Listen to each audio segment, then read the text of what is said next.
Добрый день, друзья! Я юрист Акимов Константин. Хочу всех предупредить о новом виде мошенничества.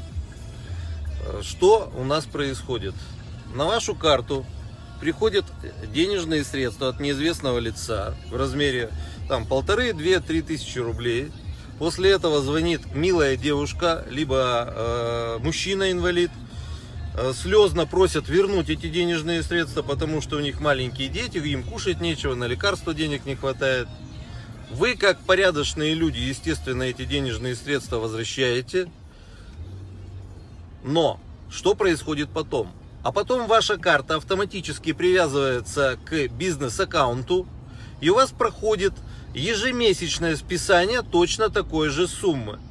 Отменить данную подписку у вас возможности уже не будет.